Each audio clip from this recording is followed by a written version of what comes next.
जो ब्यूरोक्रेट्स हैं वो हायर तो गवर्नमेंट के लिए ही होते हैं, ठीक है, जिन्हें परमिशंस भी लीडर्स से मिलती हैं, लेकिन चला कौन रहा है एग्जैक्टली देश? अगर नहीं काबू आता, ट्रिगर तो इससे ही दबाया जाएगा। ये तो सपोर्ट देने के लिए पकड़ा जाता है। वो आइडियाज ना टेबल पे और पेपर पे रिजेक्ट होके ना शेडिंग मशीन में चले जाते हैं। जब छोटी बच्चियों के साथ बलात्कार हो रहा है, उनकी हत्या की जा रही है, उसके बाद अगले कौन से चरण का इंतजार हम कर रहे हैं? जो उनकी रक्षा करने वाले व्यक्ति हैं, वही उस नियम और कायदे को छोड़कर अगली व्यवस्था में पहुंचा रहे हैं। वो आना चाहता है या एमएलए एमपी बनना चाहता है, एक बेसिक प्राइमरी एजुकेशन या ग्रेजुएशन मैंडेट होना चाहिए। आपको पूछते हुए शर्म आनी चाहिए ये सवाल।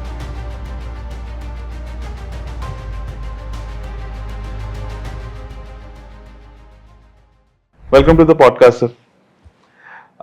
आज बात करेंगे ब्यूरोक्रेसी वर्सेस लीडर्स। क्या लगता है, जो ब्यूरोक्रेट्स हैं वो हायर तो गवर्नमेंट के लिए ही होते हैं, ठीक है, जिन्हें परमिशंस भी लीडर्स से मिलती हैं, लेकिन चला कौन रहा है एग्जैक्टली देश? ब्यूरोक्रेट्स चला रहे हैं या लीडर्स चला रहे हैं? क्योंकि जो ब्यूरोक्रेट है वो बेचारा 4-5 साल पढ़ के आता है, यूपीएससी निकालता है, प्री निकालता है, मेन निकालता है, इंटरव्यू निकालता है, उसके बाद कहीं जाके एक छोटे ओहदे पे ट्रेनिंग करता है 1-1.5 साल 2 साल, तब जाके वो एक ब्यूरोक्रेट बनता है, आईएएस आईपीएस आईआरएस। एक लीडर है जो नेता है, जो कहीं से खड़ा होता है, उनके पास एक उनको लोग जानते हैं कि नहीं, अच्छे कर्मों की वजह से कुछ अच्छे जो समाज के काम किए होंगे जिसकी वजह से उन्हें टिकट मिलता है। तो हो ये रहा है कि बागडोर जिनके हाथ में होनी चाहिए वो है नहीं, ऐसा मुझे लगता है। हो सकता है शायद मैं गलत हूं। आपका क्या विचार है इस पे कि bureaucrats versus leaders? Right hand versus left hand, क्या चुनना है आपने? मैं वही आपसे समझना चाह रहा हूं सर। वास्तव में वी नीड दिस एक्चुअली जी। बट अगर ये नहीं भी होता तो ब्यूरोक्रेट्स तो राइट हैंड है जी। ये तो लेफ्ट हैंड है। अगर नहीं काबू आता, ट्रिगर तो इससे ही दबाया जाएगा। ये तो सपोर्ट देने के लिए पकड़ा जाता है। मोस्ट ऑफ द पीपल जो लेफ्ट हैंडेड नहीं, जी, ज्यादातर राइट हैंड। ज्यादा राइट हैंड है। तो इसमें सॉरी हाँ बोलिए। इसमें मेरा बस वही कहना है, मेरा सवाल यही है कि कई बार हो सकता है आईएएस या आईपीएस जो भी लोग इन पदों पर बैठते हैं, इतना वो पढ़ के और इतना ज्योग्राफी समझ के आते हैं, हो सकता है कोई आइडिया उनके पास ऐसा हो जो बेहतर कर सके लाइवलीहुड उस एरिया का, उस पर्टिकुलर उस तालुका का, उस ब्लॉक का, लेकिन कई बार वो आइडियाज ना टेबल पे और पेपर पे रिजेक्ट होके ना शेडिंग मशीन में चले जाते हैं।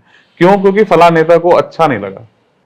अब आपने उस समस्या के ऊपर हाथ रखा जिसमें अगेन फिर थोड़ा सा आवेश आता है जी, बोलते हुए। तभी मैं पूछ रहा हूँ सर, मुझे थोड़ा आवेश चाहिए।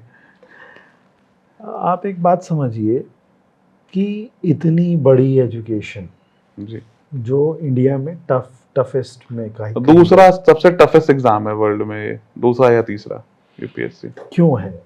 इसीलिए कि इसने बहुतों को सुकून देना है। बिल्कुल। इसीलिए तो है। अब उसके सुकून की परिभाषा भी बदली है एक। जी।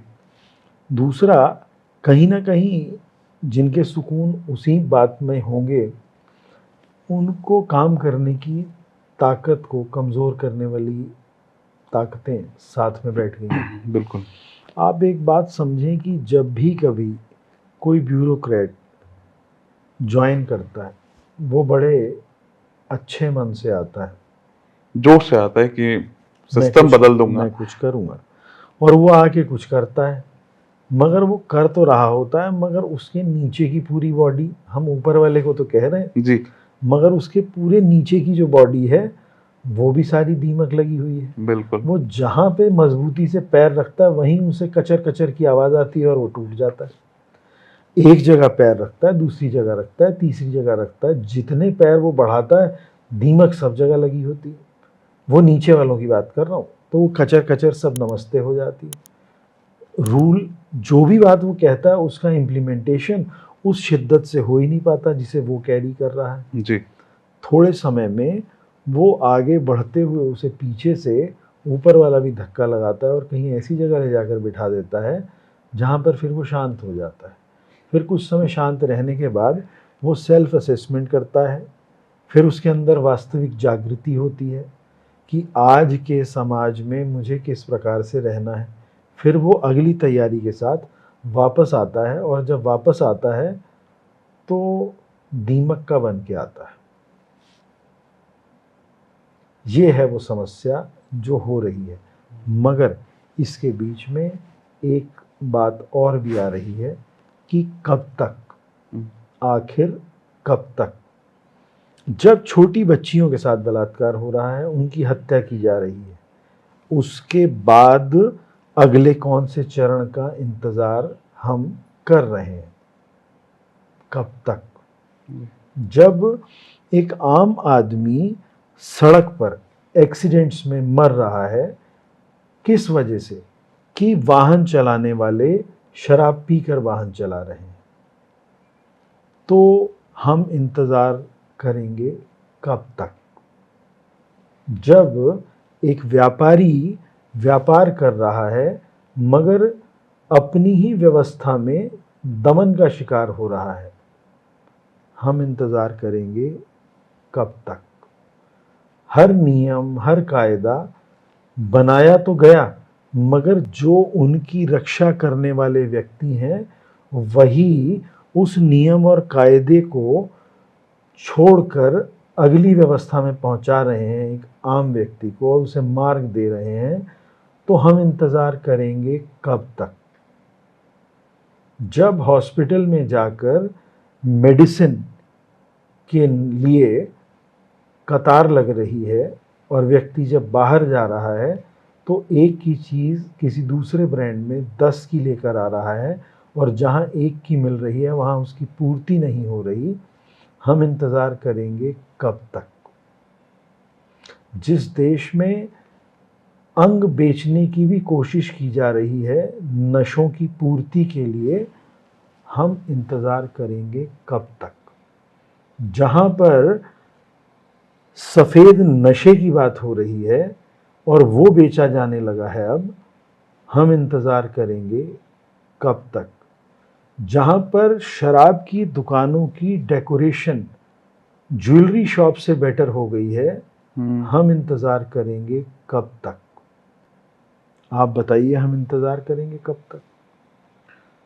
ये सबके लिए बात है। इसमें पॉलिटिशियंस भी हैं, इसमें ब्यूरोक्रेट्स भी हैं, इसमें आम पब्लिक भी है, और सबसे बड़ा दोष वास्तव में पब्लिक का है। पब्लिक ही है जो बालेन शाह को ले आती है जी। चाहे वो कामयाब ना हो, वो एक अलग बात है, मगर एक बार तो ले आती है। पब्लिक ही है जो दिल्ली में सत्ता परिवर्तन कर देती है, चाहे वो कामयाब ना हो, वो एक अलग बात है। आप एक बात समझिए, और कामयाब ना होने के पीछे भी कुछ ऐसे स्वार्थ आ जाते हैं, और सबसे बड़ा स्वार्थ है कि मेरी गद्दी ना जाए, क्योंकि तरीके तो बहुत हैं गिराने के। जी। जब भी कोई सही व्यक्ति आकर बैठेगा तो उसके मन में ये आ जाता है एक बार बैठने के बाद कि जाऊं नहीं, जबकि मेरा मन ये कहता है कि वो चला जाए कोई बात नहीं, मगर वो काम सही करता रहे। तो आएगा फिर किस भावना के साथ कि कभी जा नहीं पाएगा। थोड़ा सा इंतजार। पद का भी स्वार्थ ना हो, स्वार्थ हो ही सेवा का। अगर सेवा का ही स्वार्थ हो गया तो काम बढ़ गया। हमें अपने स्वार्थ के मटेरियल को चेंज करना है। हमारा स्वार्थ ही भारत के नागरिक होने चाहिए। उनका वो सामान्य जीवन, मैं खुशहाल शब्द अभी नहीं कह सकता, मगर उनका सामान्य जीवन जीने लायक हो, मैं सिर्फ इतना कह सकता हूँ। क्योंकि खुशहाल जीवन की परिभाषा मेरी नज़र में बहुत विस्तृत है, हो सकता है और होगा भी, मगर फिलहाल वो सामान्य जीवन तो हो जो नहीं। Thank you so much sir. इससे जुड़ा एक और सवाल है सर। ब्यूरोक्रेट बनने की एक क्राइटेरिया है, पुलिस बनने का एक क्राइटेरिया है, आर्मी ज्वाइन करने का एक क्राइटेरिया है, एक आंगनवाड़ी में एक जो खाना बांटते हैं उसका भी एक क्राइटेरिया है, एक एलिजिबिलिटी है। नेता बनने का कोई क्राइटेरिया क्यों नहीं है? कोई एलिजिबिलिटी नहीं है? आप नहीं है पढ़े लिखे, कोई बात नहीं, आप तब भी देश की है, बागडोर। आपने इसका मतलब कभी समझा नहीं। हम्म। अगर आपने समझा होता तो आप ये सवाल ही ना पूछते। वो एक अच्छा अभिनेता होना चाहिए, ये उसका एक क्राइटेरिया है। जी। अभिनेता जो अभिनय कर रहा होता है वो उसके वास्तविक जीवन से बिल्कुल अलग होता है, यही क्राइटेरिया। बट मैं यहाँ एलिजिबिलिटी बात कर रहा हूँ कि पढ़ाई की बात कर रहा हूँ सर मैं, कि क्यों नहीं होना चाहिए? अगर एक 5वीं पास एक यूपीएससी क्लियर को अगर ऑर्डर दे रहा है तो क्यों देना चाहिए? अगर वो नेता है, दुनिया के सबसे बड़े लोकतंत्र में अगर वो एक नेता है, तो इतनी तो होनी चाहिए कि भाई आप कम से कम एक प्राइमरी एजुकेशन तो होनी चाहिए आपके पास, इतने बड़े देश को चलाने के लिए।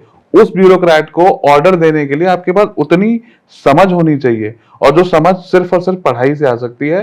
कोई तजुर्बा आप दे सकता है, आपको ज्ञान दे सकता है, सब कुछ दे सकता है, लेकिन जो समझ आपको पढ़ाई दे सकती है वो कोई और नहीं दे सकता। आप स्वयं ही उत्तर हैं। हमें कभी जाति के आधार पर, कभी वर्ण के आधार पर, कभी किसी आधार पर, एक्चुअली हमें ना पपेट जी। चाहिए, बाकी कुछ नहीं। देश के बड़े बड़े पदों पर भी पपेट बिठाए जा रहे हैं, आप तो देख ही रहे हैं। बिल्कुल। उनका क्या कारण है, मुझे बताइए आप। कारण तो सर मुझे भी नहीं पता है, बस मैं यही जानना चाह रहा हूं कि अगर कैलकुलेशन, प्रेजेंटेशन, जी अभिनय, इस बात का कि हम उसके भी साथ हैं, हम उसके भी साथ हैं, हम उसके भी साथ हैं, हम उसके भी साथ हैं, जी मगर वास्तव में हमें ना इसके साथ होना है, ना उसके साथ होना है, ना उसके साथ, ना उसके साथ। हमें होना है देश के 140 करोड़ लोगों के साथ, हमें होना है देश के साथ, मगर हम इसका साथ, उसका साथ, उसका साथ, उसके साथ की बात कर रहे हैं। मैं तो सबका हूँ, मेरे लिए हर व्यक्ति उतना ही इम्पोर्टेंट है। मुझे अपने पारिवारिक दायरे के 10, 15, 20 लोगों को से आगे बढ़ना पड़ेगा, उसके बाद मेरा कोई संबंध नहीं है। जी और मेरा संबंध फिर सबके साथ है, मगर एक जैसा है। उसमें फिर एक के साथ ज़्यादा, एक के साथ कम, एक का ऐसा, एक वो नहीं चाहिए। ये है वो समस्या। तो क्या कोई ऐसा अमेंडमेंट होना चाहिए कॉन्स्टिट्यूशन में कि भाई जो एमएलए, एमपी, लेजिस्लेटिव पार्टी में कोई भी अगर वो आना चाहता है या एमएलए एमपी बनना चाहता है, एक बेसिक प्राइमरी एजुकेशन या ग्रेजुएशन मैंडेट होना चाहिए? आपको पूछते हुए शर्म आनी चाहिए ये सवाल। आपको ही कहना चाहिए कि इसके बिना बात कैसे बनेगी। जी ये सवाल आपने पूछा कैसे, मैंने उत्तर इसलिए नहीं दिया। आप कैसे समझ सकते हैं इस चीज़ को, जब मैं एक बात बार बार कह रहा हूं कि 8th स्टैंडर्ड तक एजुकेशन सिलेबस सेम होना चाहिए और एजुकेशन आरक्षित चाहिए मुझे। जब मैं ये बात कह रहा हूं तो आपका ये सवाल क्या रिलेवेंट है? उसके लिए तो प्रॉपर एक कोर्स, एक ऐसी यज्ञशाला चाहिए जिसमें वो तप कर आना चाहिए, जी उसको रखना चाहिए कम से कम ऐसा उपवास जब वो दिन में सिर्फ एक समय भोजन करे और वो 6 महीने तक इस स्थिति में रहे, तब जाकर वो अग्नि पैदा होगी उसके अंदर, तब जाकर उसके अंदर वो त्याग की भावना आएगी।